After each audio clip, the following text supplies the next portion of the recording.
Hello बच्चों, आइए प्रश्न को देखते हैं। तो प्रश्न में दिया है कार्बन तथा हाइड्रोजन का परिमाणात्मक निर्धारण किया जाता है। पहला में दे रखा है लिविंग विधि द्वारा, दूसरा दे रखा है केलियस विधि द्वारा, तीसरा दे रखा है ड्यूमा विधि द्वारा, चौथा दे रखा है इनमें से कोई नहीं। आइए मुख्य अवधारणा की चर्चा करते हैं। मुख्य अवधारणा। तो प्रश्न में क्या देखा है, कार्बन तथा हाइड्रोजन का परिमाणात्मक निर्धारण किया जाता है। तो किसके द्वारा किया जाता है, यह हमें बताना है। तो पहला क्या दिया है, लिविंग विधि द्वारा। तो लिविंग विधि द्वारा कार्बन तथा हाइड्रोजन का आकलन किया जा सकता है। तो इसमें क्या होता है, जैसे कि हमारे पास कोई कार्बनिक यौगिक है, तो कार्बनिक यौगिक में कार्बन है या हाइड्रोजन है, ये हमें पता लगाना है। कार्बनिक यौगिक, तो हम क्या करेंगे, उस कार्बनिक यौगिक को क्यूप्रिक ऑक्साइड यानी कि CuO के साथ क्या करेंगे, गर्म कर देंगे। तो जब इसको गर्म करेंगे तो जब इस यौगिक में कार्बन होगा तो कार्बन जो हमारा होगा ऑक्सीकृत होकर क्या बना लेगा, CO2। अगर इसमें हाइड्रोजन होगा तो ये ऑक्सीकृत होकर क्या बना लेगा, H2O बना लेगा। तो अब हमें क्या करना है, इन दोनों को अलग अलग करना है इस विधि द्वारा। तो हम क्या करेंगे, जो हमारा कार्बन डाइऑक्साइड है यानी कि CO2, तो इसको हम क्या करेंगे, KOH के द्वारा गुजारते हैं।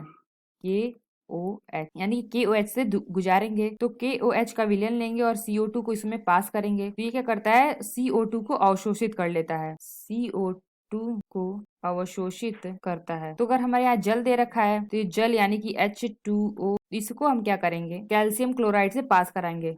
CaCl2 से पास कराएंगे। तो यहाँ पे क्या होगा, यह जल को अवशोषित कर लेगा यानी कि H2O को अवशोषित करता है। इसके द्वारा हम क्या करते हैं, कार्बन तथा हाइड्रोजन का पता लगा सकते हैं यानी कि निर्धारण कर सकते हैं। तो यहाँ पे हमने देखा कौन सी विधि द्वारा हम हाइड्रोजन तथा कार्बन का परिमाणात्मक निर्धारण कर सकते हैं। तो ये जो हमने देखा है लिविंग विधि द्वारा। तो जो हमारा कौन सा विकल्प सही होगा, जो हमारा ए विकल्प दे रखा है लिविंग विधि द्वारा, यह विकल्प हमारा सही होगा। लिविंग विधि द्वारा कार्बन तथा हाइड्रोजन का परिमाणात्मक निर्धारण किया जाता है। आशा करते हैं आपको समझ में आया होगा। धन्यवाद।